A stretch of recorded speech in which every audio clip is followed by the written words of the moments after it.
പ്രിയമുള്ളവരെ, വിശുദ്ധ ബൈബിളിനെ ആസ്പദമാക്കിക്കൊണ്ട് ഞങ്ങൾ സംപ്രേഷണം ചെയ്യുന്ന ഒരു ചാനലാണ് ബൈബിൾ വചനങ്ങൾ എന്ന ഈ ചാനൽ. ഈ ചാനൽ കൂടി വിശുദ്ധ ബൈബിളിലെ പഴയ നിയമത്തിലെ ഉൽപ്പത്തി പുസ്തകം മുതൽ പുതിയ നിയമത്തിലെ വെളിപാടിന്റെ പുസ്തകം വരെയുള്ള എല്ലാ അധ്യായങ്ങളും ഉൾക്കൊള്ളിക്കാൻ ഞങ്ങൾ ശ്രമിക്കുകയാണ്. ഈ ദൈവവചന ഭാഗങ്ങൾ കേൾക്കുന്ന എല്ലാവരും ലോകത്തിന് ശാന്തിയും സമാധാനവും നന്മയും ഉണ്ടാകാൻ വേണ്ടി എന്നോടൊപ്പം സർവശക്തനായ ദൈവത്തോട് പ്രാർത്ഥിക്കുക. അതോടൊപ്പം തന്നെ ഈ ചാനൽ കാണുന്ന എല്ലാവരും ഞങ്ങളുടെ ചാനൽ ഒന്ന് സബ്സ്ക്രൈബ് ചെയ്യാൻ മറക്കാതിരിക്കുക. സബ്സ്ക്രൈബ് ചെയ്ത് ഞങ്ങളുടെ തുടർന്നുള്ള അധ്യായങ്ങൾ നിങ്ങൾക്ക് ലഭിക്കുന്നത് പോലെ ഞങ്ങളോട് സഹകരിക്കുക. നിങ്ങളെവിടെയും പ്രാർത്ഥനാ നിർഭരമായ സഹകരണങ്ങൾ ശിവനെയും തുടർന്ന് പ്രതീക്ഷിച്ചുകൊണ്ട് പുറപ്പാടിന്റെ പുസ്തകം 21-ാം അധ്യായം. അടിമകളെ സംബന്ധിച്ച് നിയമങ്ങൾ. നീ അവരെ അറിയിക്കേണ്ട നിയമങ്ങൾ ഇവയാണ്.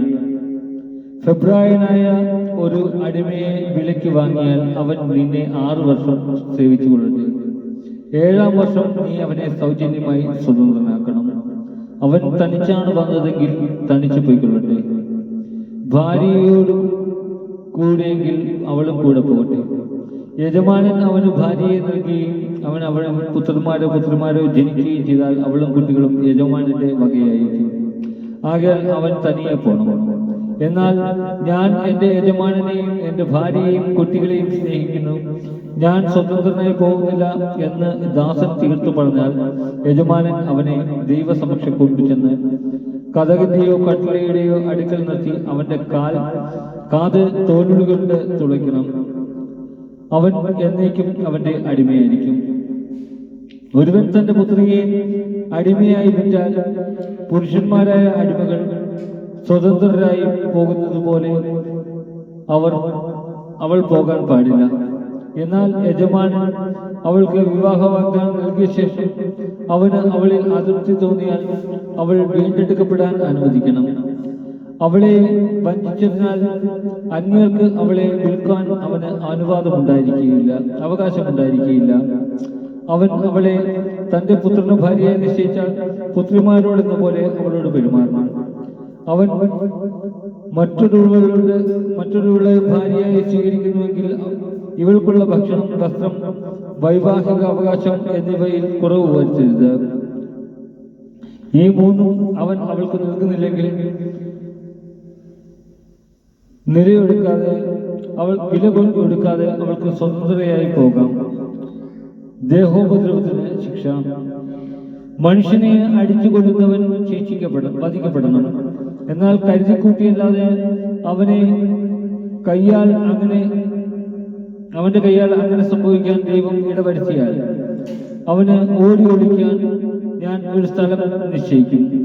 ഒരുവൻ തന്റെ അയൽക്കാരനെ ചതിയിൽ കൊല്ലാൻ ധൈര്യപ്പെടുന്നു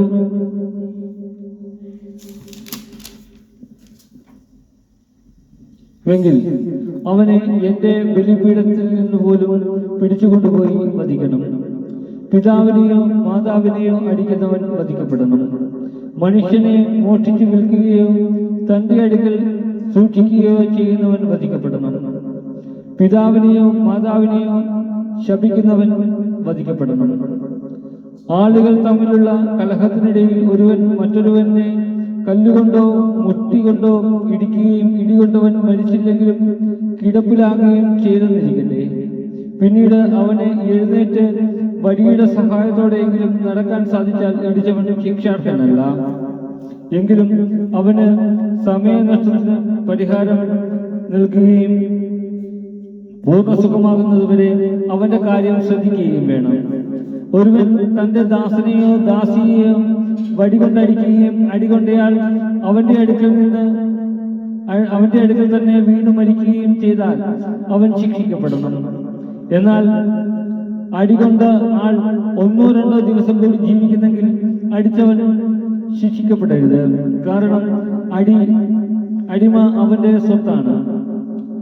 ആളുകൾ കലഹിക്കുന്നതിനിടയിൽ ഒരു ഗർഭിണിക്ക് ദേഹോപദ്രവം ഏൽക്കുകയാൽ ഗർഭചിത്രത്തിനിടയാവുകയും എന്നാൽ മറ്റപകടമൊന്നും സംഭവിക്കാതിരിക്കുകയും ചെയ്യുന്ന പക്ഷം അവളുടെ ഭർത്താവ് ആവശ്യപ്പെടുകയും ന്യായാധിപന്മാർ നിശ്ചയിക്കുകയും ചെയ്യുന്ന തുക അവളെ ഉപദ്രവിച്ച ആൾ പിഴയായി നൽകണം. എന്നാൽ മറ്റെന്തെങ്കിലും അപകടം സംഭവിക്കുന്നെങ്കിൽ ജീവന് പകരം ജീവൻ കൊടുക്കണം. കണ്ണിന് പകരം കണ്ണ്, പല്ലിന് പകരം പല്ല്, കൈക്ക് പകരം കൈ, കാലിന് പകരം കാല്, പൊള്ളലിന് പകരം പൊള്ളൽ, മുറിവിന് പകരം മുറിവ്, പ്രഹരത്തിന് പകരം പ്രഹരം. ഒരുവൻ തന്റെ ദാസന്റെയോ ദാസിയുടെയോ കണ്ണ് അടിച്ചു പൊട്ടിച്ചാൽ അതിനു പകരം അടിമയ്ക്ക് സ്വാതന്ത്ര്യം നൽകണം. ഒരുവൻ തന്റെ ദാസന്റെയോ ദാസിയുടെയോ പല്ല് അടിച്ചു പൊടിച്ചാൽ അതിനു പകരം ആ അടിമയ്ക്ക് സ്വാതന്ത്ര്യം നൽകണം. ഉടമസ്ഥന്റെ ഉത്തരവാദിത്വം.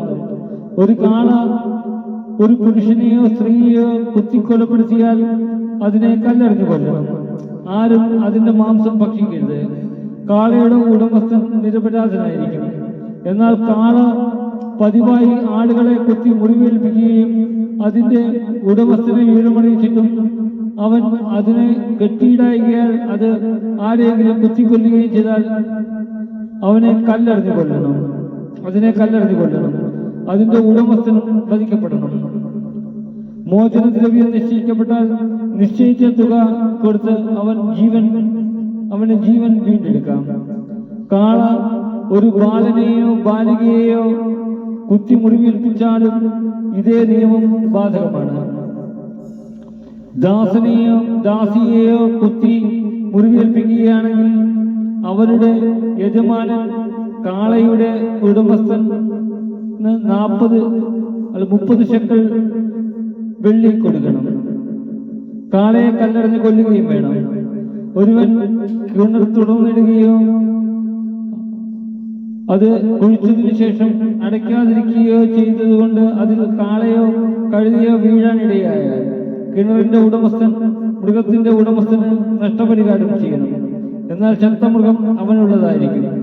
ഒരുവന്റെ കഴുത കാള മറ്റൊരുവന്റെ കാളയെ കുത്തി മുറിവേൽപ്പിക്കുകയും അത് ചാകുകയും ചെയ്താൽ അവർ ജീവനുള്ള കാളയെ വിൽക്കുകയും കിട്ടുന്ന പണം പങ്കിട്ടെടുക്കുകയും വേണം. ചത്ത കാളയും പങ്കിട്ടെടുക്കണം. എന്നാൽ തന്റെ കാള കുത്തുന്നതാണെന്ന് അറിഞ്ഞിട്ടും അതിനെ കെട്ടി നിർത്തുന്നില്ലെങ്കിൽ അവൻ കാളയ്ക്ക് പകരം കാളയെ കൊടുക്കണം. ചത്ത കാള അവനുള്ളതായിരിക്കും.